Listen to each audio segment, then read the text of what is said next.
1/3 of Australia is a single state. It's like an ocean of land covering 2.5 million square kilometres, big enough to contain the state of Texas, Italy, Switzerland, New Zealand, Japan, Great Britain and Ireland, and have room to spare. Within its boundaries are some of the most unique sights on Earth. This is the wonder of Western Australia.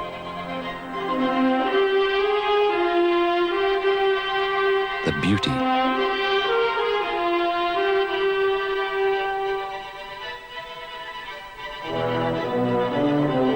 the savagery,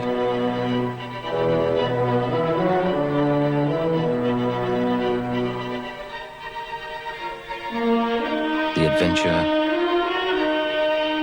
the grandeur. One of the rarest animals in the world is the hair seal. Only 600 have survived in Western Australia. Sadly, many pups are trampled to death by the great bulls as they lumber down to the water.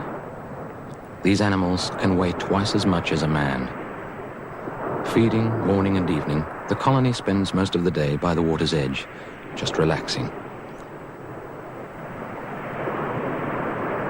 During her lifetime, a female can have 3 or 4 pups, and nothing is quite so appealing as a baby seal asking for food.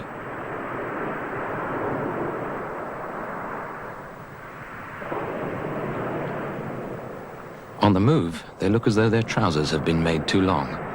But however gentle and comic they appear, they are wild animals and must be treated with respect. Unseen by us, the mother of this youngster became disturbed as we were filming, and her teeth left a permanent scar on the leg of one of the crew.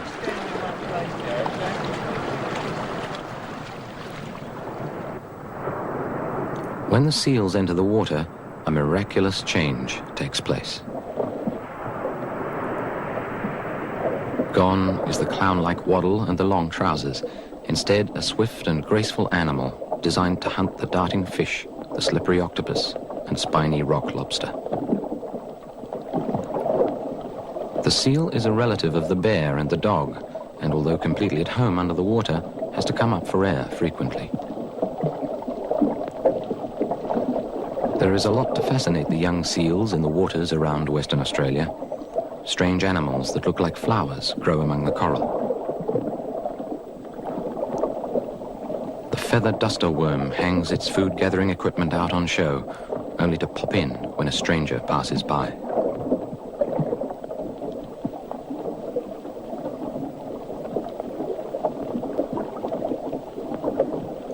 Deeper down, the lion, or butterfly fish, hangs in the still water. Far more dangerous than a sea snake, it is one of the most deadly creatures in the sea. In spite of its beauty, it is full of poison and can kill a man with one jab from its 13 sharp spines.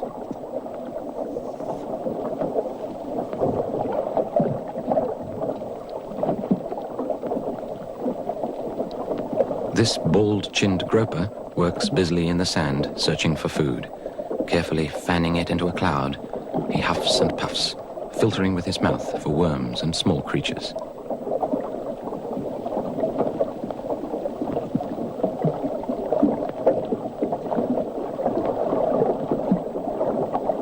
Just below the surface, the coral forest is shining in the sun. But in nature, where there is beauty, there is often the beast. A 6-meter shark caught near the seal colony still had the remains of 2 seals and 7 dolphins inside.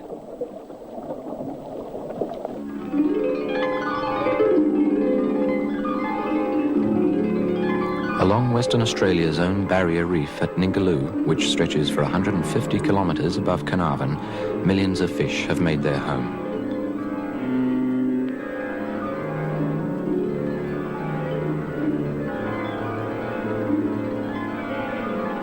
A shoal of thousands of silver drummer move as though by an unspoken command.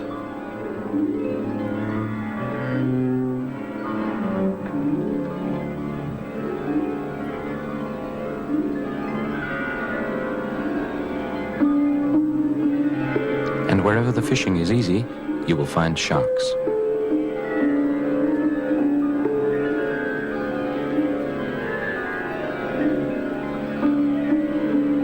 Carefully avoided by most fish, this beautifully designed feeding machine provides an ideal home for the remora. Nature has provided a special sucker plate on its head, which allows the remora to attach itself to larger fish and feed on scraps dropped from their jaws. At the moment between meals, it is on the lookout for another host.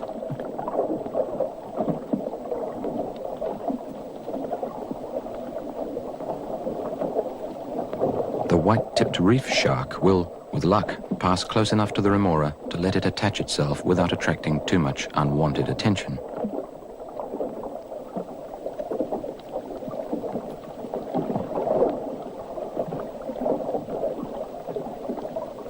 After a couple of unsuccessful attempts, contact is made and the strange relationship begins.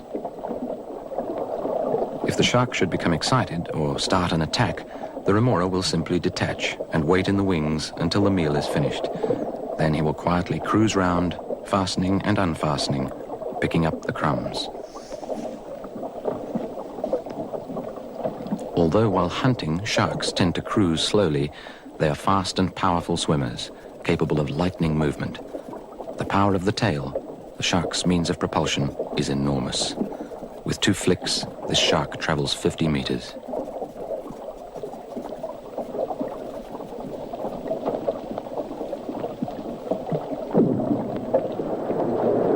Slower, but even more spectacular, the giant stingray takes off like some alien spaceship from the ocean floor.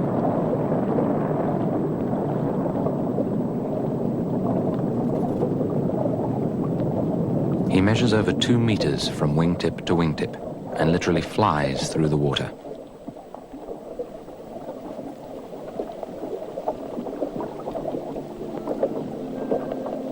As we are filming the ray, we notice hanging above us a norwest cod, and as he descends, are stunned by his size.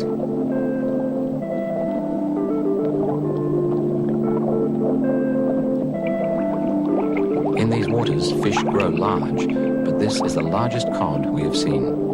We need a volunteer to demonstrate this, and at last one of the crew agrees to swim into the picture with him. Although the cod are known for their bad temper and could easily kill the unwary companion with one snap of his jaws.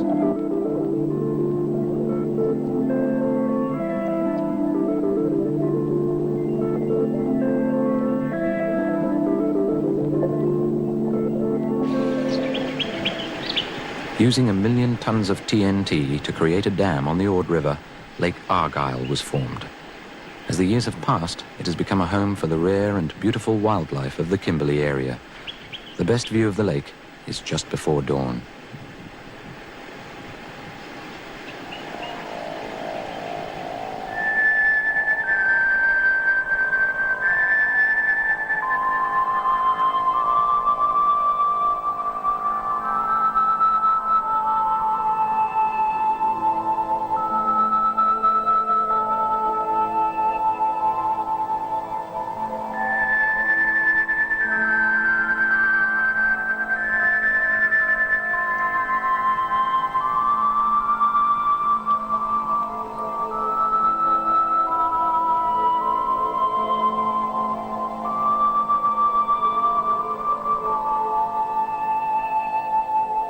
Setting up our cameras on a remote island on the lake to capture the sunrise, we slowly became aware that we were entirely surrounded by spiders' webs.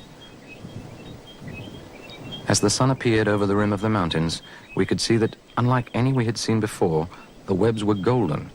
We had found the home of the golden orb weaver spider, the only one in the world to produce golden thread.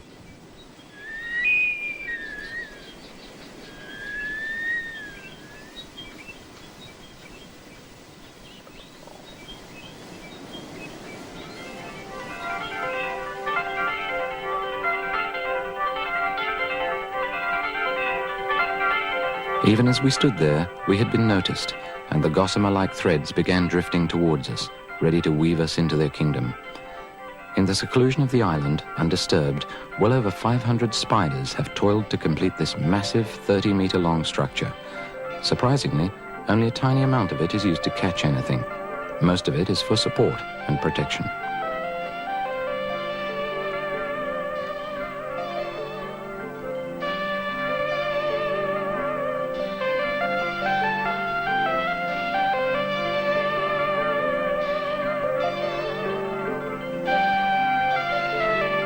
In the dead trees on the shoreline, it collects crane flies, mosquitoes, midges, dragonflies, and even small birds.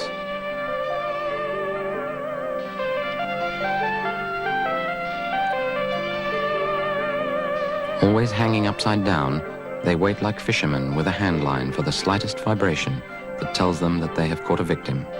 Behind them, the carefully wrapped remains of previous meals.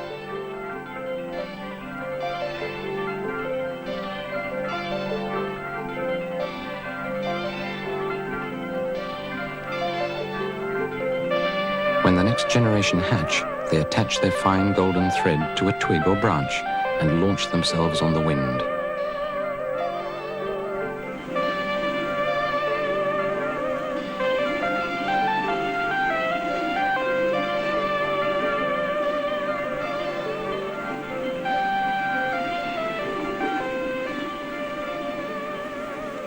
By the side of the lake, drowned forests of trees now provide a home for large colonies of pied cormorants. The plentiful supply of food and ideal breeding conditions have resulted in a steady increase in the number of fledglings every year. From the safety of their own nests, the cormorants can fish in the warm waters of the lake.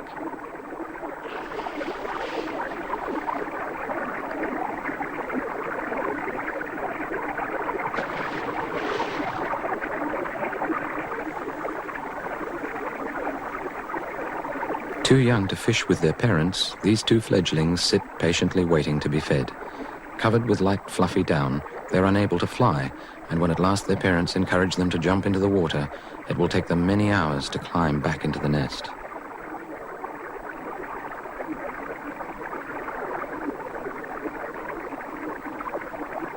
Although Lake Argyle occupies over 700 square kilometres, it is dwarfed by the size of the land around it, the Kimberley block. Thousands of years ago, the early Aborigines hunted in the area.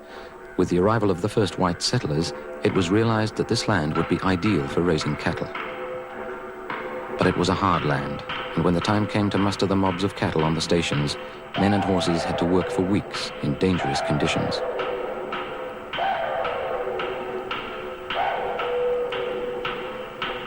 Galloping at full stretch in this spinifex country, after a wild and rangy scrub bull where the ant hills are hidden from view in the tall grass, often meant a serious accident for man and horse.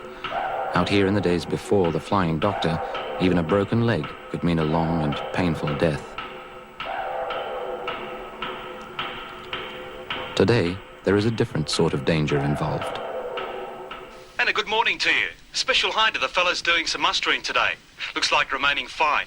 Here's a little number to get you into the air.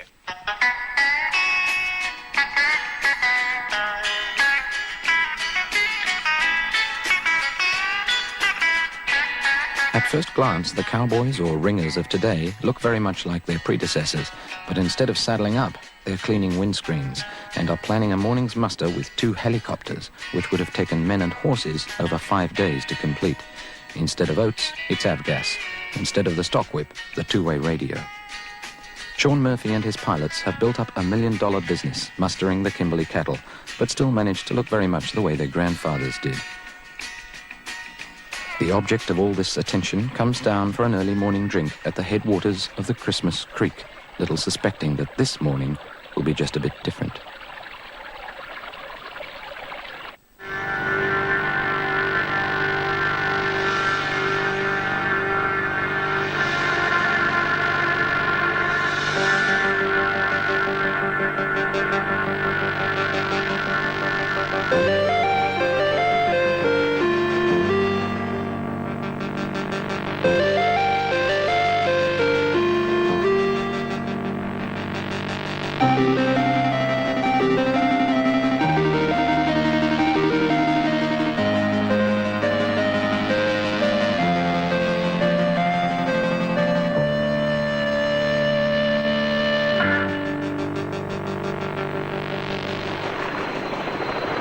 Starting the muster several kilometres apart, pilots, Sean on the left flank and Peter on the right, slowly begin collecting the cattle. From 2s and 3s, the mob rapidly grows in number. The point of the exercise is to make the cattle go where you want. Their natural inclination is to run down the dry creek beds. They must in fact be pushed across them.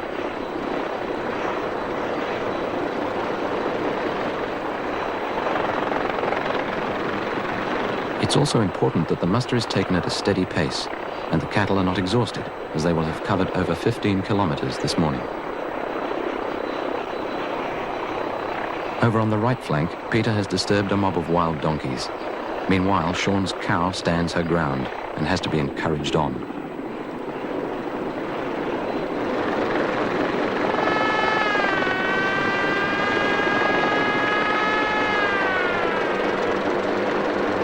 The mob is now moving well, and the bulls have been joined by the cows and their calves.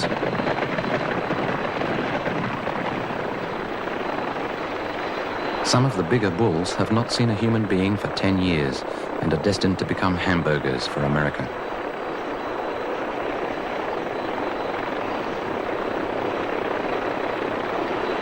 Peter has found a visitor from the Northern Territory, a giant water buffalo.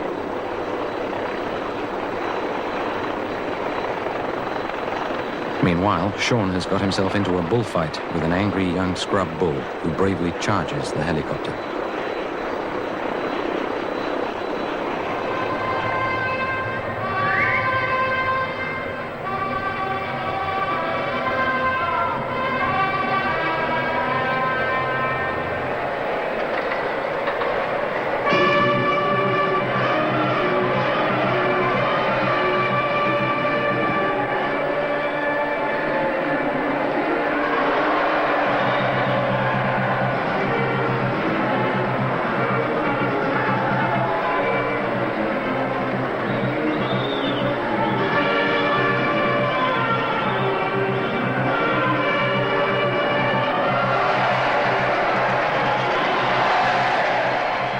Honor is satisfied, and the bull lives to fight another day.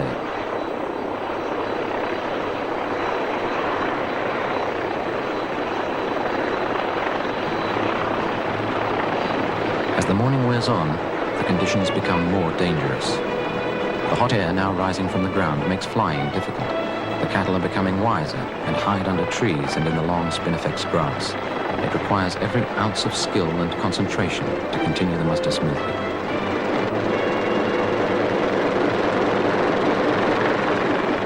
Last year, Sean Murphy has walked away from 3 crashes, but still flies as he rides a horse, with a delicate touch where needed.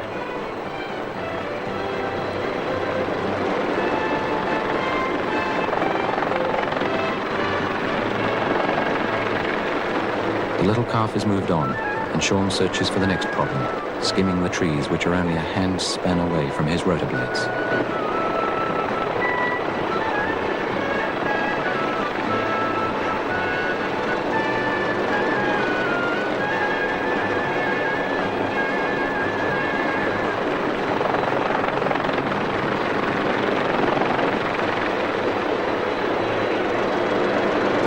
Is in sight. It's nearly the end of the morning's work.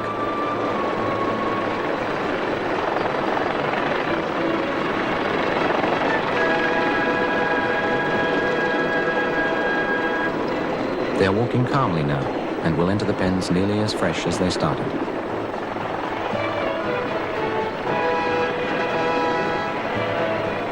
Even with helicopters, Sean and his men still use the old ringer's trick of a flimsy Hessian screen to fool the cattle into believing it is a solid wall. They will walk quietly along it and on into the pens.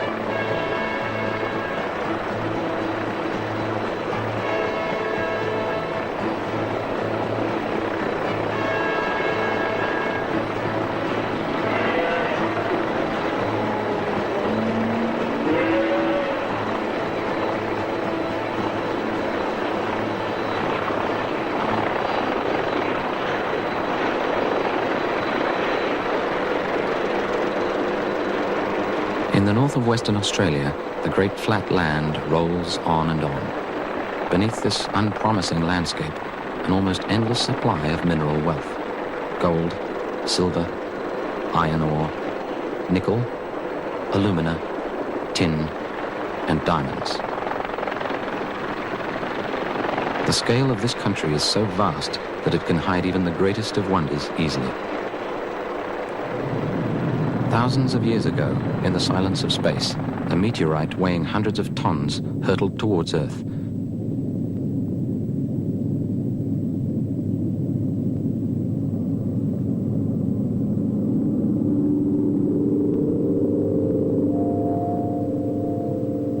struck with a tremendous explosion 120 kilometres from where the town of Halls Creek now stands.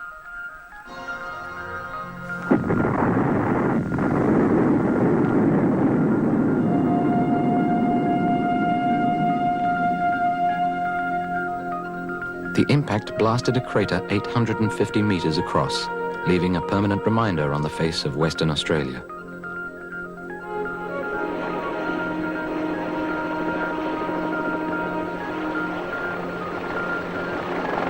It was discovered on an aerial survey as recently as 1947, almost lost in the vast landscape. The sides of the crater tower 50 metres above the surrounding land.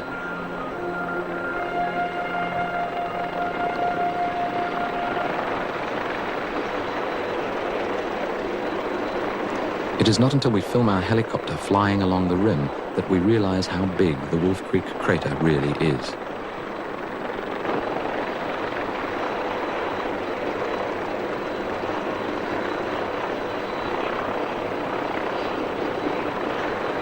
Many of the craters on the Moon were formed in a similar way.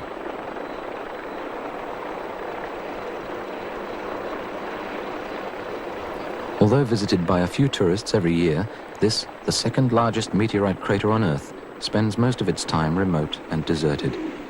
Western Australia's loneliest landmark.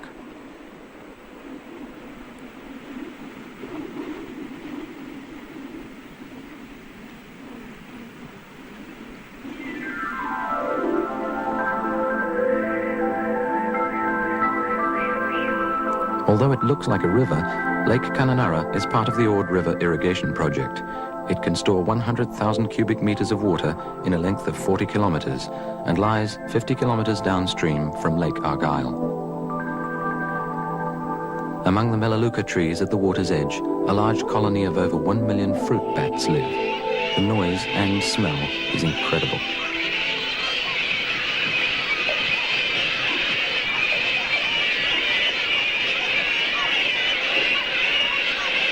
Interestingly, the wings of the bats are formed on an identical bone structure to that of the human hand.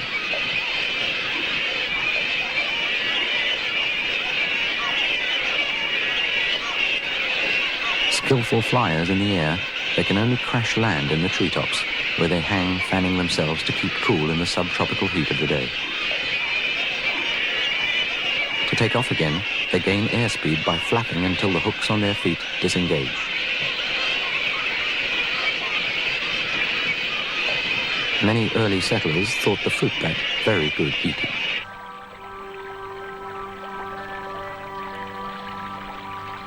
The black-winged stilt feeds on tiny mollusks in the mud.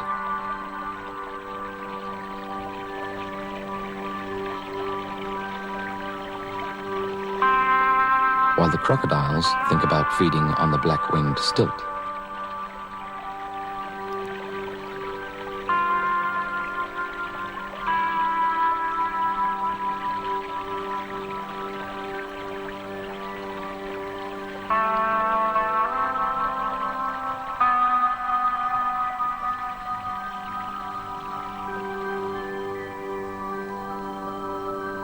A little egret checks out its territorial boundaries before returning to feed.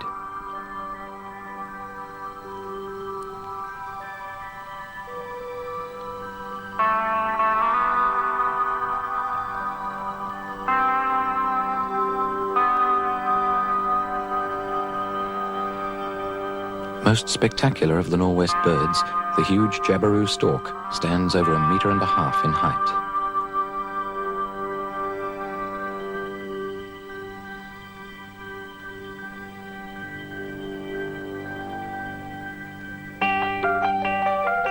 Flights of whistling ducks make shifting patterns in the sky. And the black and white crane soars in the thermals.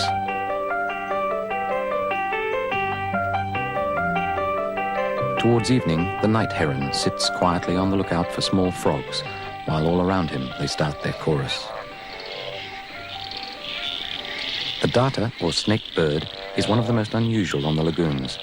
Unlike other birds, it lacks the preen glands that supply oil to the feathers. The feathers become quickly saturated underwater, and the snake bird can swim much faster.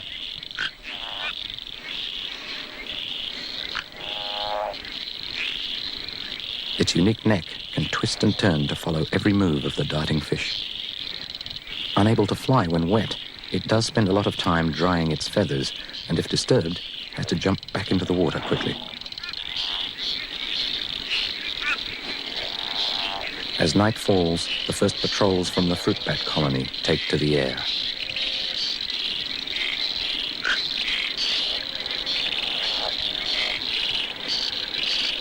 "3,500 kilometres to the south, the next morning, in the moment before sunrise, other frogs call in the wooded valleys of the southwest.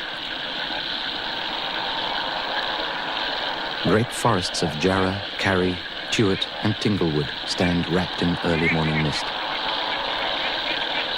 Gradually, as the first rays of the sun enter the valleys, the mist begins to evaporate, the chorus of the frogs dies away, and the birds start to call as the forest wakes up to another day.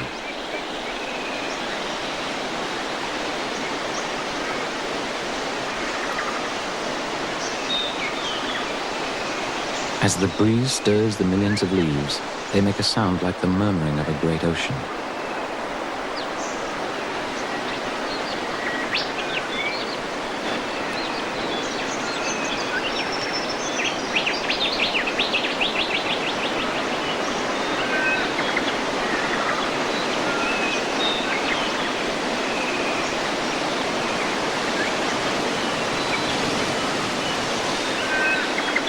Once or twice a year, there comes a moment when the trees are illuminated by the first rays of the sun and a full moon hangs above them.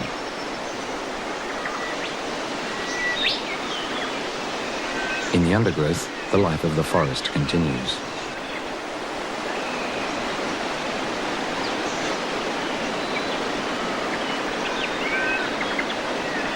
A carpet python, intent on climbing towards a bird's nest, raises itself vertically 1.5 meters into the air to climb to the next branch. Skillfully using twigs to balance, it strains every muscle and finally succeeds. If he's lucky, he'll be rewarded with a feed of eggs or even young chicks. A slow and infrequent eater, he will gorge himself and then sleep for days until his appetite returns.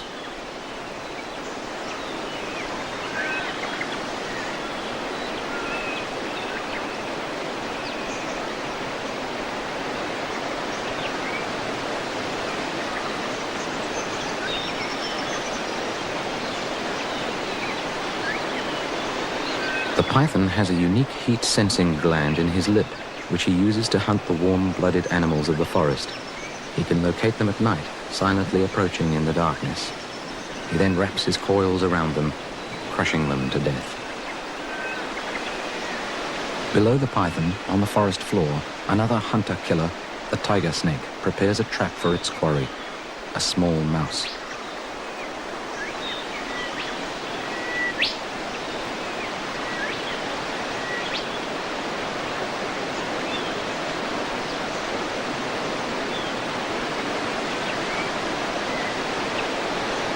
Unaware, the mouse blunders round the corner. The snake strikes and misses. Incredibly, the mouse attacks the snake, biting its neck.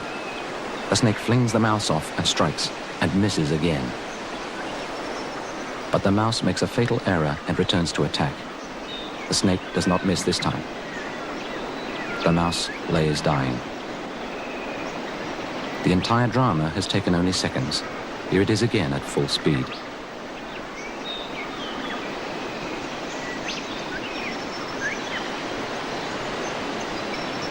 The blue-tongued lizard, lover of logs and damp places. He feeds on ants, termites, and other small insects. It looks more like a prehistoric monster than a small lizard when filmed in close-up.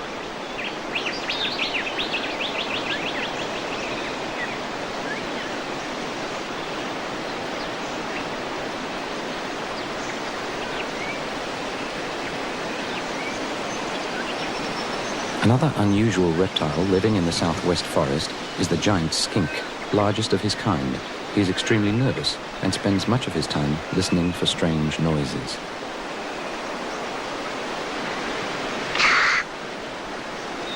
Although it has frightened the skink, the noise also attracts a mother's attention. This baby Joey, greatly daring, has left the pouch and is lost in the bracken. Usually silent, this is his call for help.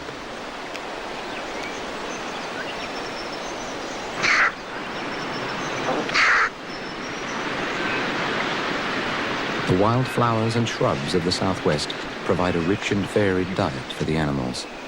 The mainland quokka feeds on a tasty morsel.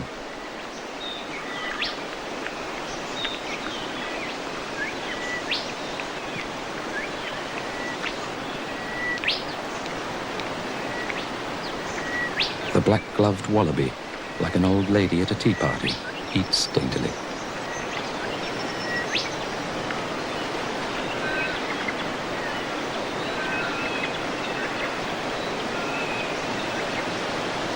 Under the stands of wild hovia, the shyest of creatures, the tamar, whose keen ear picks up the faint noise of our camera.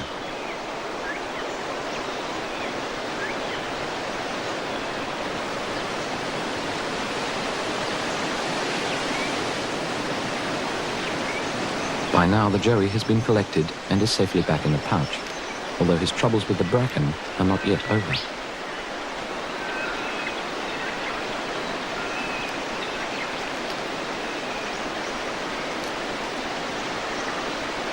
The mob moves on into the forest, leaving the last careful scout to make sure they are not being followed.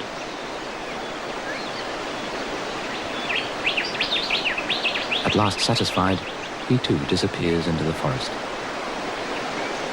Hot sand, blue sky, warm water. Western Australia has thousands of kilometres of beach, and many holidaymakers choose Shark Bay, near Carnarvon. The very name sounds sinister. Huge fins silently cut the water, and the unsuspecting victim may easily become a meal.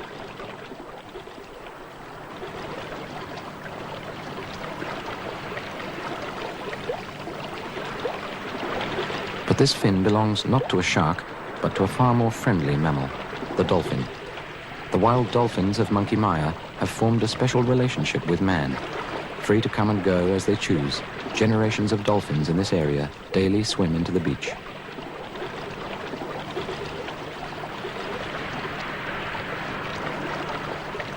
The head of a dolphin contains a sophisticated electronic guidance system. Beneath the bony structure of the skull lies a large, well-developed brain, capable of sending out impulses directed through a lens and out via the melon-shaped transmitter at the front of the head, a device for beaming signals into the water in front of the dolphin.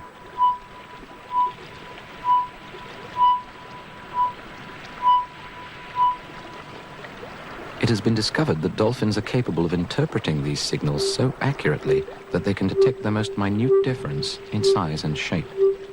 These signals bounce off objects and return to the dolphin, being received along the lower jaw and passed up into the bony structure of the inner ear. There, the brain translates the information as the dolphin constantly evaluates shapes, distance, and time in relation to his surroundings. If you're lucky enough to meet a wild dolphin, don't pat his head. Remember what's in it. Another famous character at Monkey Maya is Ringer, a dog who loves dolphins. One in particular, Puck, is his friend. Ringer happily stands in the water for hours just to be with the dolphins, and they seem to enjoy his company. The dolphins of Monkey Maya first started coming in about 1965. One single dolphin appeared and helpfully herded shoals of yellowtail under the jetty for the fishermen to collect as bait. Since then, many families, or pods as they are called, have made friends with the visitors to Monkey Maya. Always trusting, some have been killed, so the Dolphin Welfare Foundation, a protection society, has been formed to look after them.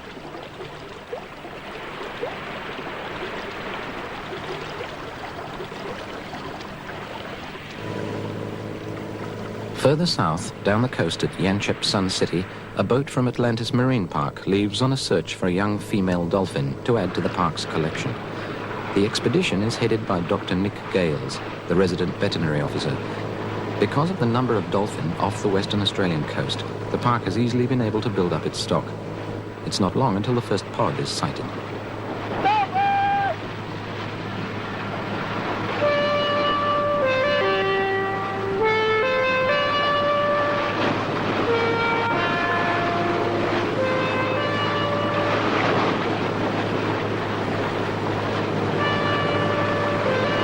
The chase takes place at 12 knots as the dolphin comes in on the bow to ride the pressure wave pushed out in front of the boat. The first to arrive are a mother and baby, but these are never taken.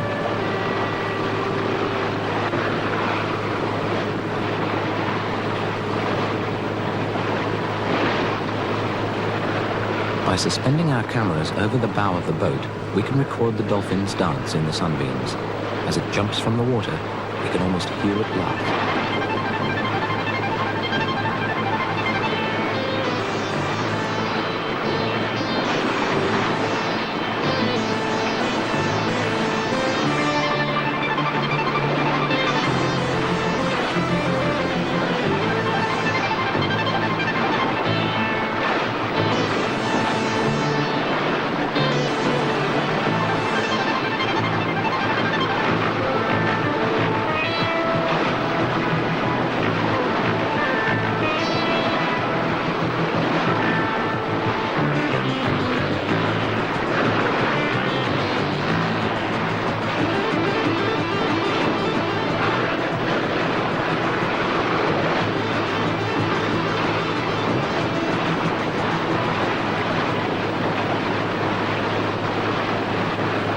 Suddenly, we have attracted a huge pod of over 30 individuals.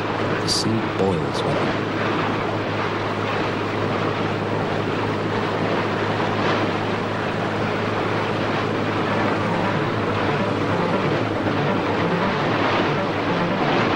They swim around the bows, breaking the surface with joyful leaps as they breathe.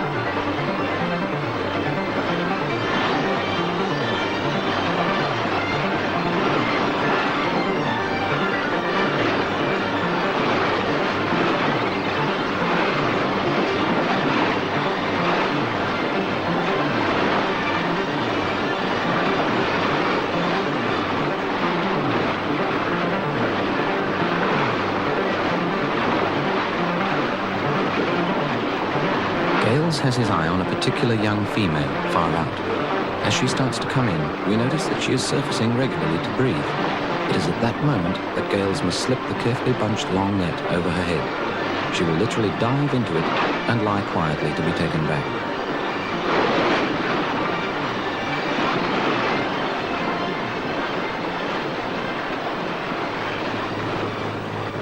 From today, this dolphin will enter into a special relationship with her trainer at Atlantis Marine Park.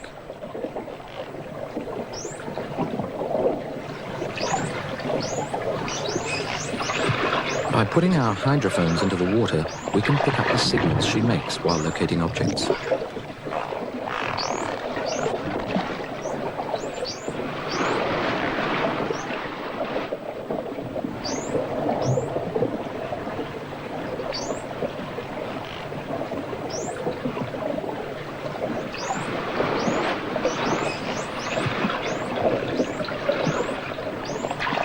A series of deeper clicks seem to be the way in which the dolphins hunt and locate the rubber rings.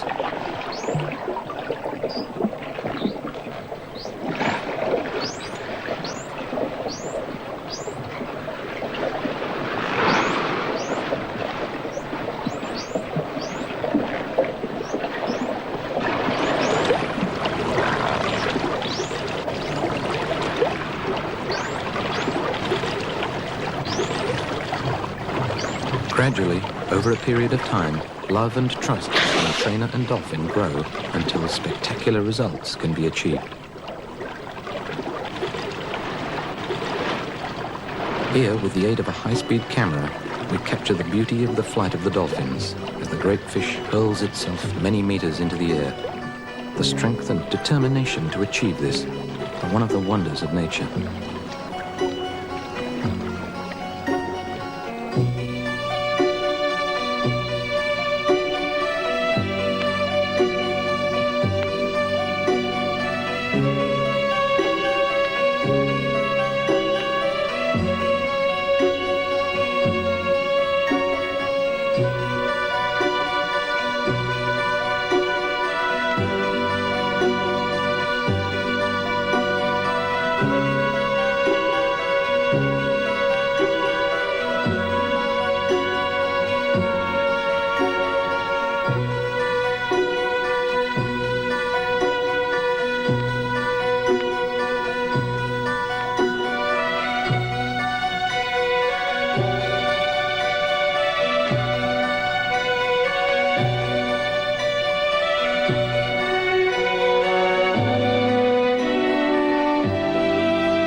There is one special place in Western Australia which has no parallel on Earth.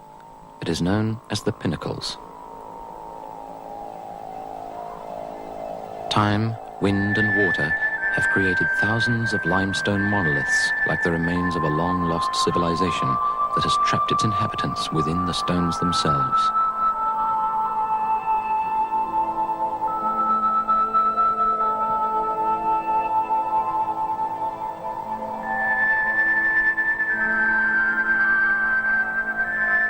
Millions of tiny petrified root systems from a vanished forest.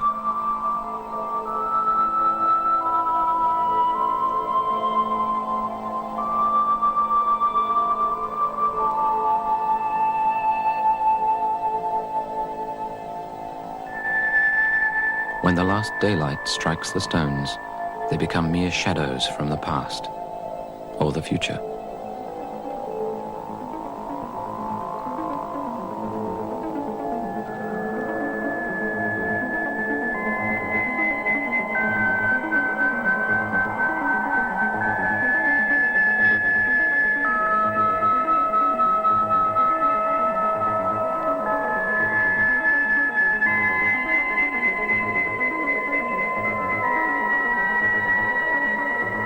Perhaps this is the place that truly captures the wonder of Western Australia.